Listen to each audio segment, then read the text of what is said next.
aku mau mundur dari company ini, aku mau build startup. Baru melek itu, kekuatan internet nih gila juga ya. Anyone can be a leader gitu, dan mereka harus punya that kind of leadership mentality itu dari awal. Hi, I'm Italo Gani. I'm Zahra, and you are watching Impact Talk, where we have in-depth conversation about building and growing startups. with the people that was there from the start. No fluff, no sparkling stuff. We dive in and tease out valuable insights and applied knowledge from our created guests. So that you can grow your startup and build successful company that will last. So, get ready to catch because someone is about to drop some wisdom. This is Impact Talk by Impact 2. This podcast is supported by Mitrans and Panasonic. Welcome builders to Impact Talk, Impact 2 video podcast session. Hari ini kita kedatangan Joseph Aditya, one of the inspiring person behind Ralali, gitu kan. Gue udah kenal lu udah cukup lama ya, Dit ya. Ralali is a unique startup e-commerce B2B gitu kan. Started kalau nggak salah 2013. Mungkin Dit, lu bisa introduce yourself dulu sekalian cerita juga tentang Ralali juga, Dit. Halo, gue Joseph Aditya, founder dari Ralali.com. Kita mulai Ralali.com tahun 2013 awalnya. Idenya datang dari tahun 2013. Tapi company-nya benar-benar beroperasi tahun 2014. Nah, ide awalnya sebenarnya ngelihat karena di tahun-tahun itu sekitar tahun 2012-2013 tuh eranya di mana B2C banyak banget masuk dari luar negeri, dari rocket internet waktu itu dengan Lazada, Zalora dan kawan-kawan masuk ke Indonesia. Terus mereka sangat masif ya, pemasarannya masif banget, dan dari situ dari gua matanya mulai terbuka nih bahwa sebenarnya orang bisa ya belanja produk lewat online, bisa dipercaya, terus nyari barang tuh jadi gampang ya. Nah, karena background gua itu lebih banyak ke B2B, jadi dulu sebelum gua bikin Ralali itu bisnis gua memang banyak supply ke perusahaan-perusahaan, supply ke institusi, BUMN, ke pabrik-pabrik gitu. Gua mikir kenapa nggak ada satu platform yang isinya tuh memudahkan untuk perusahaan itu belanja barang gitu, bukan cuma individual. Nah, itu awal mulanya. Nah, dari situ akhirnya kepikiran kenapa nggak, dan arahnya itu kita mikirnya gini, ke depan tuh orang-orang di kantoran juga pasti muda-muda, dan mereka akan lebih melek tentang online gitu, lebih melek tentang internet, dan mereka nggak mau tuh turun lagi ke lapangan, cari barang, kelilingan di Glodok, kelilingan di tempat-tempat ya tradisional lah, kita sebutnya traditional marketplace. Nah, makanya waktu itu ada ide, ya udah bikin yuk satu tempat yang ngumpulin para barang-barang bisnis di dalamnya. Jadi pemilik usaha atau perusahaan atau procurement itu bisa ke sana. Nah, sesimpel itu sih awalnya. Dan waktu itu belum tahu ya kalau itu namanya bakal jadi platform lah, marketplace lah. Waktu itu belum tahu. Taunya pokoknya bikin online, jadi. Nah, terus kemudian 2013 lah, gue mulai mikir untuk bikin tim kecil, bikin website, simple, kontak-kontakin supplier-supplier yang sudah ada di list gue sebelumnya, gue ajak masuk yuk ke platform gue. Nah, mereka waktu itu juga belum fasih lah tentang online, jadi ya kita yang bantuin uploadin, kita yang bantuin listing di tempat kita. Nah, berjalan 1 tahunan, nah kira-kira 2013 itu kita bikin, 2013 pertengahan mulai idenya, 2014 itu mulai berdiri. Nah, begitu udah mulai berdiri, kita cukup kaget juga, ternyata waktu itu kan zamannya belum semasif sekarang ya, iklan online ada di TV atau ada di mana-mana gitu. Kita cuma ngandalin search engine waktu itu. Nah, dan Facebook, waktu itu masih trennya Facebook.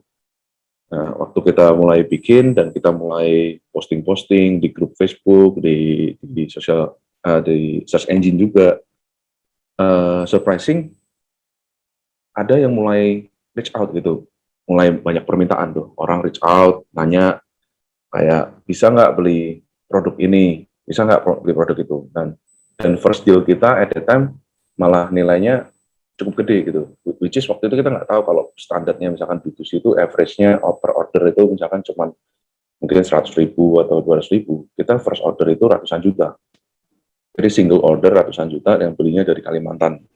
Wih. Nah, jadi baru melek itu, kekuatan internet nih gila juga ya. Orang bisa beli dari Kalimantan, nanya-nanya harga, kita bantuin, akhirnya jadi transaksi dan kita kirim tuh. Waktu itu buat perusahaan, kalau nggak salah, oil and gas atau tambang gitu di daerah Kalimantan Timur.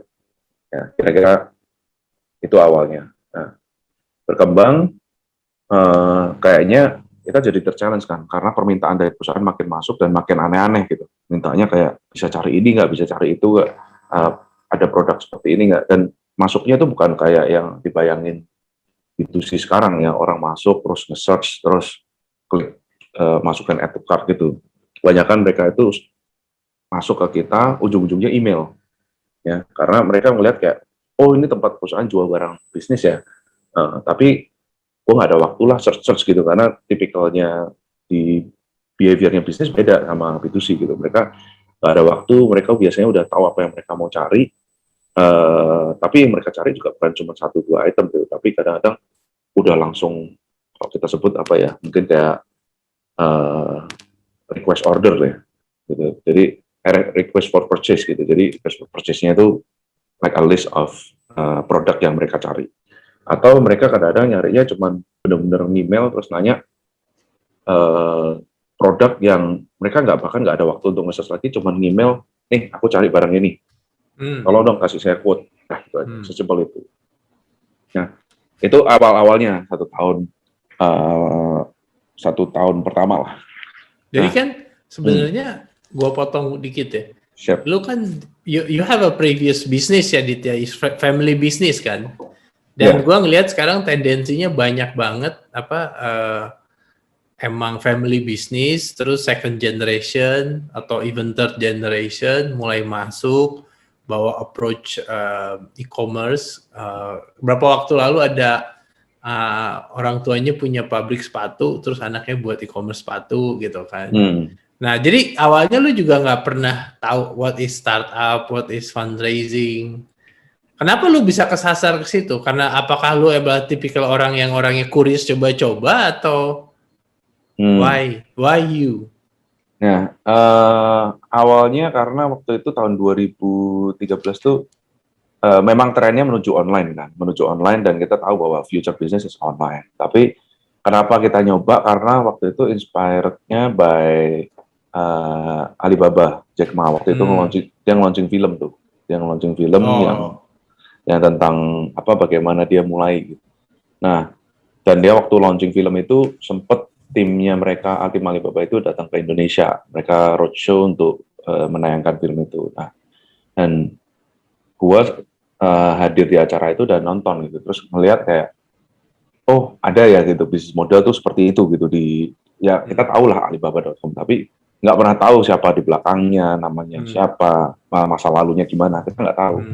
Nah itu yang membuat gue kayak, oh dia cuman guru aja bisa gitu loh, kenapa kita nggak nyoba gitu. Nah, ya awalnya gitu sih bro. Nah terus awalnya waktu lu mulai dapat funding tuh tahun keberapa Dit? Tahun pertama, jadi tahun 2014. Tahun pertama lu dapat VC funding? Langsung dapat VC funding. Ya, Okay. tahun 2014 waktu kita mulai, sebenarnya waktu itu benar-benar nggak tahu namanya venture capital, cuman bikin aja, dan kita punya belief di film itu kan nggak diceritain tentang dapat visinya gitu. Film itu cuma diceritain journey-nya dia. Jadi kita mikir kayak ya udahlah kita bisa being profitable. Nah, jadi dari awal-awal kita benar-benar minimum budget, terus kita jualan rally.com, dan sebenarnya nggak mikir nyari visi sama sekali, karena ya kita ngitung tuh bisa profitable lah harusnya gitu. Dalam waktu 1 tahun harusnya tetap bisa profitable.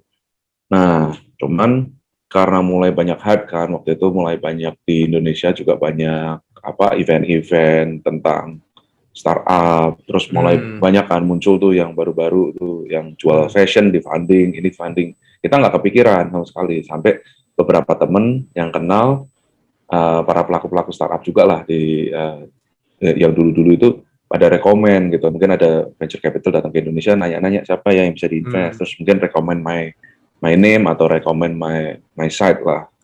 Dan pertama ketemu Teru ya? Enggak, bukan Teru. Pertama banyak sih, ada intinya Japanese lah. At that time Japanese, ada macam-macam sih, ada. Tapi your seed round siapa di seed round lo? Seed round-nya akhirnya kita ambil East Ventures. East Ventures. Ya, seed round East Ventures. Padahal East Ventures itu mungkin perusahaan kelima yang approach kita. Jadi sebelum-sebelumnya yang ya ini story-nya lumayan unik ya, karena waktu dulu kita di approach itu di offernya lumayan gede-gede gitu, maksudnya at that time ya, maksudnya lebih gede lah, misalkan ada yang $1 million, $2 million gitu, tapi akhirnya kita ambilnya dari East Venture yang justru paling kecil malahan. Nah, karena gua waktu itu masih takut-takut tuh, maksudnya takut-takut tuh kita mikir kayak nih dulu kalau gua bisnis kita ambil misalkan ke bank, itu kan harus benar-benar ada jaminan dan kita harus berusaha memikirkan hitungannya gimana balikinnya. Nah, ini kok orang mau nawarin funding gitu, dan at that time East Venture juga bagus banget. Nanti sama gua aja deh, pokoknya gua bantuin gitu kan.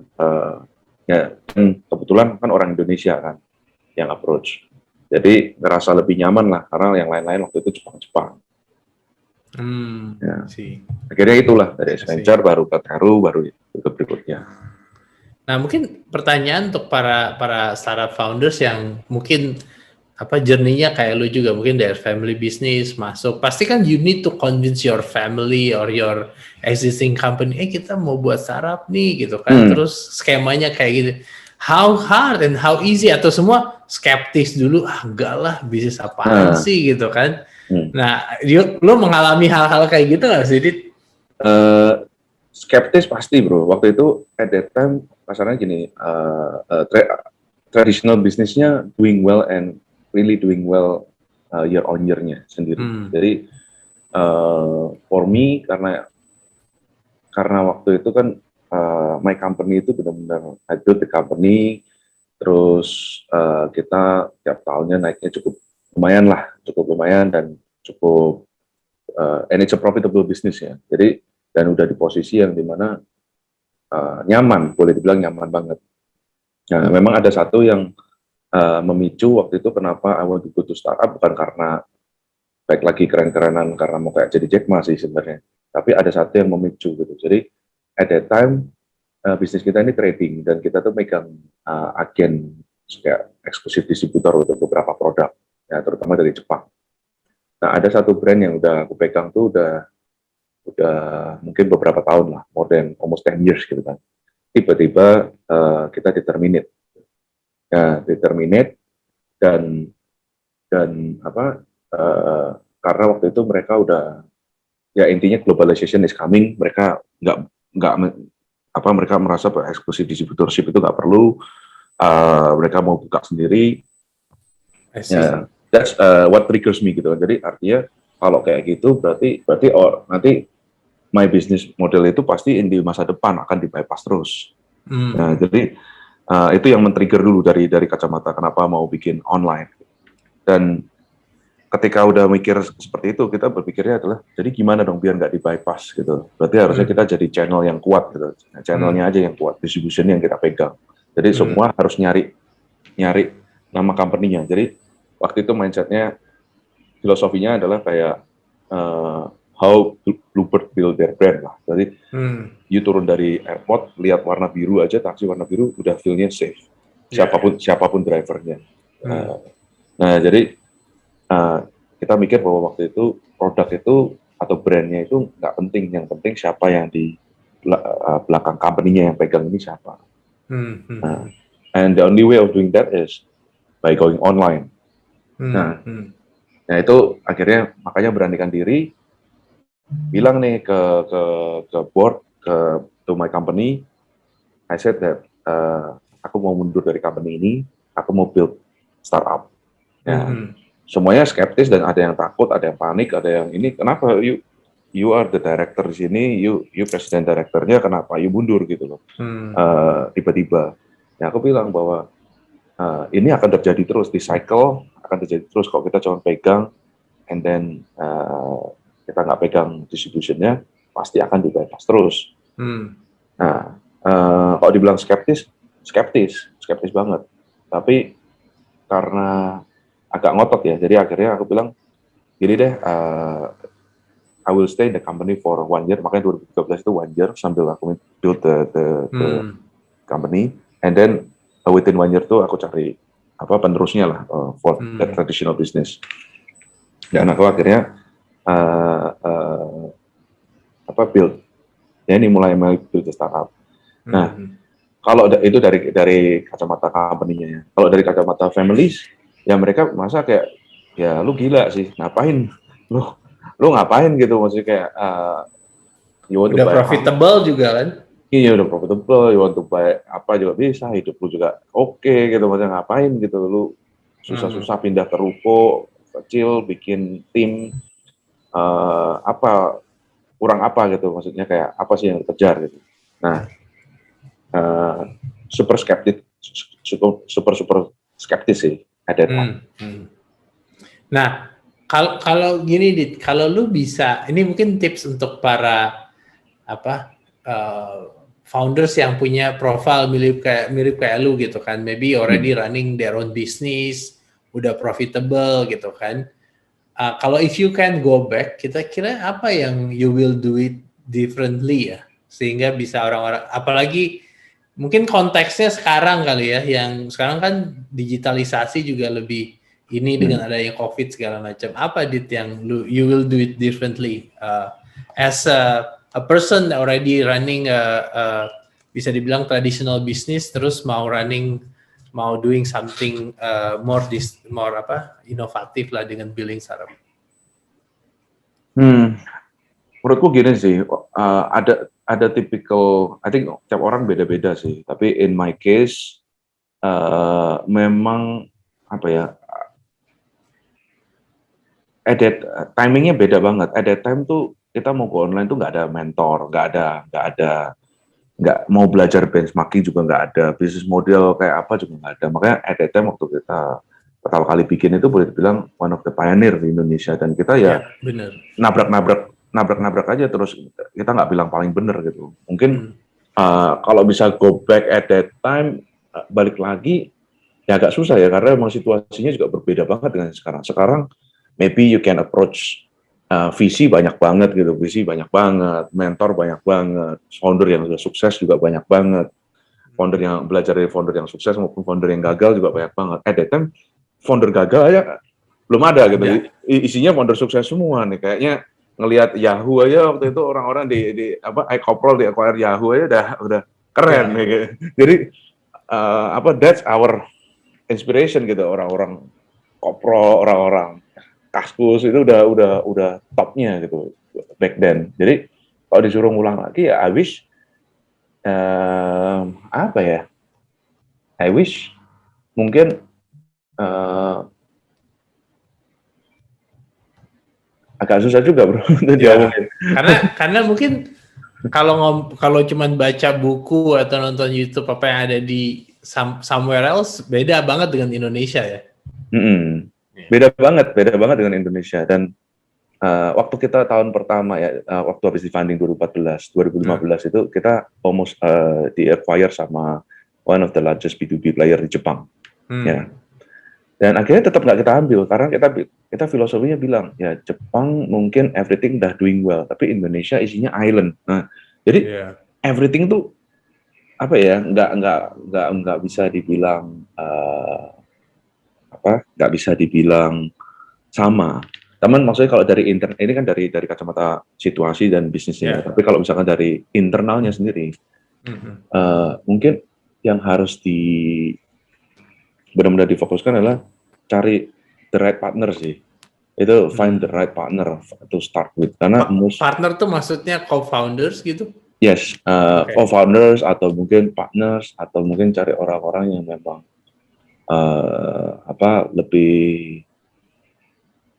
lebih satu visi, lebih mau ya benar-benar we call it partners lah, intinya dia kayak cari pasangannya bro, susah seneng bareng-bareng gitu. Mungkin go to the next question. Kalau gue perhatiin kan lu juga sangat into culture ya, Dit ya, building cultures, dan semalam kita ngobrol, wah susah banget bikin culture bro, gitu kan. So, what's your experience like building culture di startup? Apalagi lu datang, you create like successful company in traditional business, and then di startup gitu kan. Apa tuh? Kalau boleh dikasih sharing pengalaman lu? Ya, oke. Mungkin ada beberapa fase. Jadi waktu dulu build traditional company, my traditional company, gue fokus banget untuk building the culture itu di company itu, dan cukup mudah gitu. Cukup mudah kenapa? Karena benchmarkingnya juga gampang at that time. Misalkan kita lihat aja mungkin the Astra Way atau the Toyota Way, jadi traditional industry, jadi mau pakai Kaizen lah, mau pakai apa, itu benar-benar kita bisa bikin. Nah, jadi waktu awal-awal bikin Rally juga pertama kali juga shock. Nah ini balik lagi, karena I have no experience in a tech company, pas masuk itu, kita cuma baca-baca, oh di tech company itu boleh pakai baju bebas. Sedangkan in my previous company, justru semuanya kita pakai uniform. Kenapa? Karena kita mau proud of ourselves, kita pakai uniform. Tapi di tech company, udah nggak pakai sepatu, bajunya bebas, terus ada yang mintanya kerjanya remote, ya jadi benar-benar at that time culture shock juga gitu, karena for me boleh dibilang susah karena apa ya, mungkin I have no experience, tapi memang ini unik gitu, orang-orangnya unik. Dan kenapa? Karena kita building sesuatu yang bersamaan dalam waktu yang singkat, dan orang-orangnya tuh industrinya kreatif, inovatif. Jadi di satu sisi di kreatif inovatif ini ada satu sisi lagi yang bisnis gitu, which is bisnis tuh harus strict. Jadi in the beginning malah aku terapinnya malah bawa culture lama yang stylenya strict. Jadi benar-benar kita strict, kita pakaiin ya, persis kayak just copy paste gitu. Karena I built many different company itu with the template-nya udah ada gitu, kayak oke, lepas dimasukin ke startup nggak cocok gitu. Nggak bisa ya? Nggak bisa, orang-orangnya kenapa? Karena anak muda atau karena, tapi kan penting juga being disiplin, Dit. Ya, kenapa ya? Mungkin mereka merasa privilege, apalagi at that time kalau bagian seperti engineers, bagian jarang banget ya. Iya, itu masih jarang banget, dan ya mereka stylenya begitu gitu loh, stylenya suka-suka. Nah, ya baik lagi mau culture macam-macam. Ini kan culture harus balik lagi ke foundersnya sebenarnya. At the end of the day, it's about the founders punya culture lah. Ada yang mungkin mau stylenya kayak cuman ikut-ikutan ya bisa, misalkan kayak oke, gue kasih makan pagi, makan siang, makan malam gratis, gue bikinin pelorotan, prosotan di kantor, gue bebas, lu boleh datang anytime. Ya niru-niru mungkin kayak karena pernah lihat Google keren kayak gitu, dan di copy juga banyak yang kayak gitu. Tapi at the end of the day, at least dari my side yang aku coba bikin dari culture-nya itu bukan masalah that kind of style lah, at least in my experience. Aku lebih fokusnya in building culture itu lebih ke dari secara manajemennya. Jadi manajemen itu at least leadership itu harus strong. Leadership itu maksudnya bukan berarti harus dia dari jebolan PT mana atau perusahaan mana atau dia pernah mimpin perusahaan 1.000 orang, bukan seperti itu. But anyone can be a leader gitu, dan mereka harus punya that kind of leadership mentality itu dari awal. Karena that's the culture yang kita kasih lah ke tim, bahwa one day, mungkin hari ini you're junior, tapi one day you bakal jadi penerusnya nih, siapapun itu posisinya. Nah, so being responsible, being lead yourself itu number one, terus being discipline, being accountability itu tanpa orang harus ngingetin you itu harus ada. So that kind of simple culture yang bisa di generalize. Ya. Bukan yang tadi kayak Google style itu. Ya. Itu juga Google jago banget PR-nya buat movie-nya, jadi membikin everything so nice. Ya, tapi memang it's true kan di sana mungkin kan culture-nya juga beda kan. Mungkin happy employee apalah gitu. Tapi jangan cuma fokus di segmennya, tapi di stakeholders-nya, pencatatan misalkan POS atau productivity tools, dan kita bisa